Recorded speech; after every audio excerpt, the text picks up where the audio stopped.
શ્રીમદ્ભાગવદ્ ગીતા અધ્યાય 8મો અક્ષર બ્રહ્મયોગ. બ્રહ્મ, અધ્યાત્મ, અધિભૂત, અધિદેવ, અધિયજ્ઞ આ બધા મોટા મોટા શબ્દોમાં સમજ ન પડવાથી અર્જુને ભગવાનને તે વિશે પ્રશ્ન કર્યો છે. વળી પોતાના દેહમાં જ જેનું મન સજ્જડ ચોંટેલું હોય તેવા લોકો અંત સમયે ભગવાનને કેવી રીતે ઓળખી શકે, આ બાબત પણ અર્જુને પૂછ્યું છે. શ્રી ભગવાન બોલ્યા છે, હે અર્જુન, આ જગત જેમાંથી ઉત્પન્ન થયું તે મૂળ વસ્તુ, તેનું નામ બ્રહ્મ.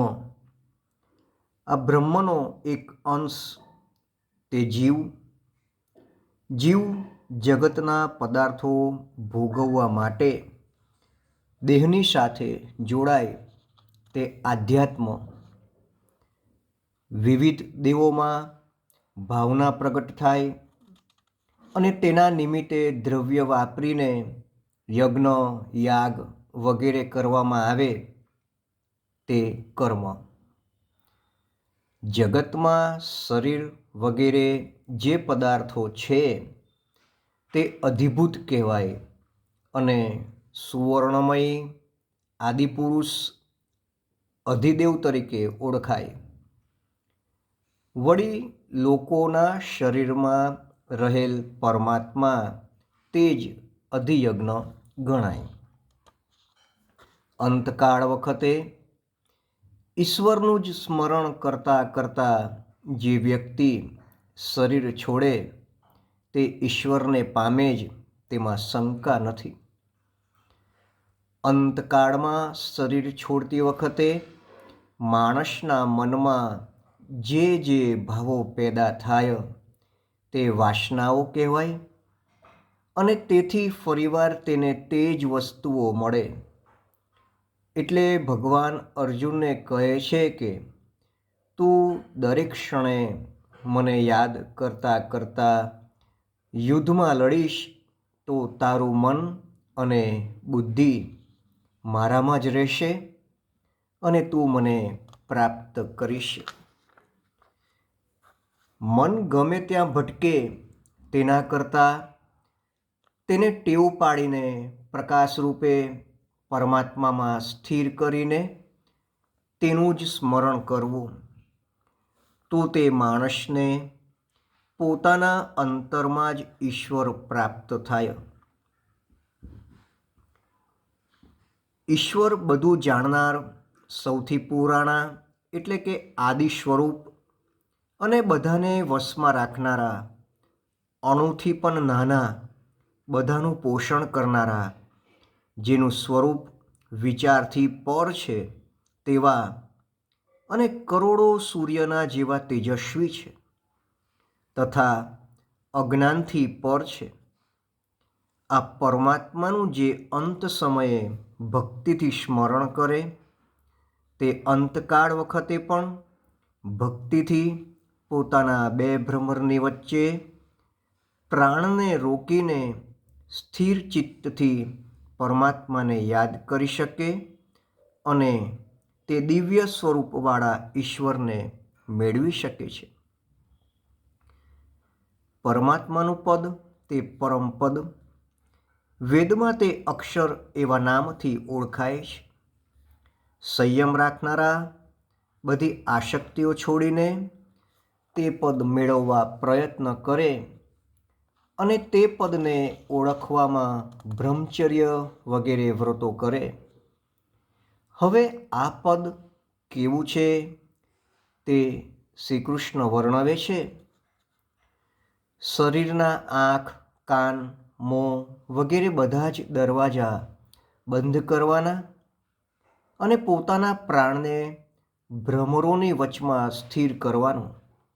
પછી ભગવાનનું સ્મરણ કરવાનું. ભગવાન પરમાત્માનું એક અક્ષરનું બનેલું નાદ બ્રહ્મ સ્વરૂપ તે ઓમકાર. આ સ્વરૂપનું મનમાં સ્મરણ કરતાં કરતાં શરીર છૂટે તો માણસ પરમપદ મેળવે છે. ઈશ્વરમાં અત્યંત ભાવ રાખીને કાયમ તેનું સ્મરણ કરવું અને મનને જરાય ડગવા દેવું નહીં. યોગી લોકો આવી રીતે જ આ પદ મેળવે છે.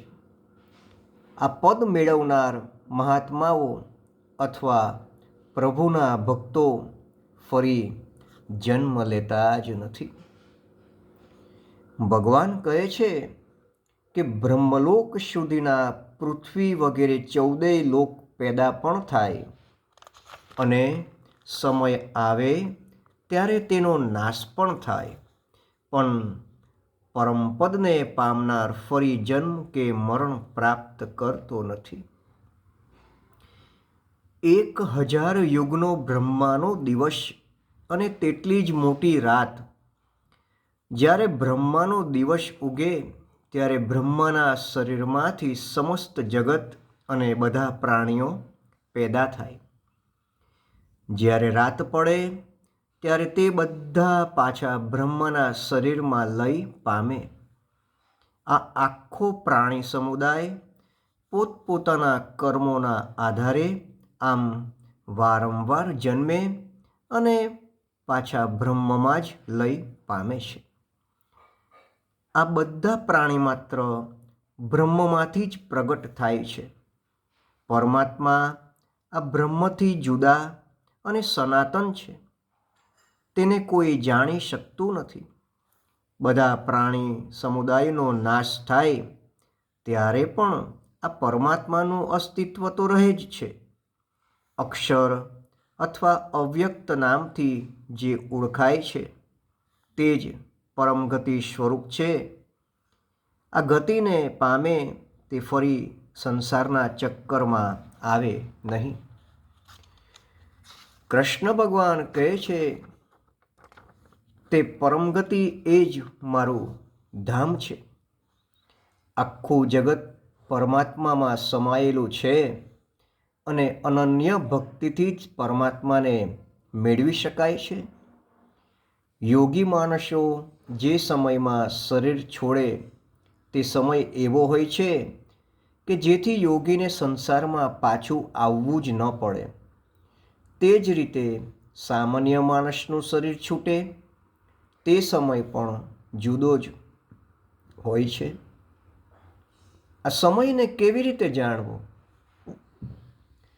તો જે સમયે અગ્નિ પ્રકાશમાન હોય, ચારે તરફ તેજ હોય, દિવસનો સમય હોય, અજવાળિયું હોય અને સૂર્ય ઉત્તરાયણમાં હોય ત્યારે યોગીનું શરીર છૂટે અને તેને ફરી જન્મ ન લેવો પડે. ધુમાડાવાળો રાતનો સમય, અંધારિયું પખવાડિયું, દક્ષિણમાં સૂર્ય, આ બધા સમયમાં જો કોઈ યોગી શરીર છોડે તો તે કામનાવાળો હોય. આથી તેને મરણ પછી સ્વર્ગ મળે અને ફરી સંસારમાં જન્મે. આ રીતે ગતિ 2 પ્રકારની છે. જ્ઞાની માટે ઉત્તરાયણ અને અજવાળિયું તથા કામનાવાળા માટે દક્ષિણાયન અને અંધારિયું. પહેલો માર્ગ મોક્ષ મેળવનાર માટે છે અને બીજો ફરીથી સંસારમાં આવવા માટેનો છે. જે યોગી આ બંને માર્ગને જાણે તે મોહમાં પડતો જ નથી. એટલે જ ભગવાને અર્જુનને કહ્યું કે તું પણ બુદ્ધિથી યોગ સમજીને પરમાત્મામાં સાથે ચિત્તને જોડી દે અને એ રીતે યોગી બની જા. વેદનું અધ્યયન કરવાથી જે પુણ્ય થાય, યજ્ઞોમાં અનુષ્ઠાન કરવાથી જે પુણ્ય થાય, તપમાં શરીર વગેરેના શોષણથી જે પુણ્ય થાય અને યોગ્ય પાત્રને દાન આપવાથી જે પુણ્ય થાય, તે બધાને જાણીને સમજીને જગતના મૂળ કારણરૂપ પરમપદ વિષ્ણુપદને યોગી માણસો યોગરૂપી સાધનથી તે પદ પ્રાપ્ત કરે છે. ઇતિ શ્રીમદ્ભાગવત ગીતા અધ્યાય 8મો અક્ષર બ્રહ્મયોગ સંપૂર્ણ. શ્રી કૃષ્ણ કનૈયા લાલ કી જય.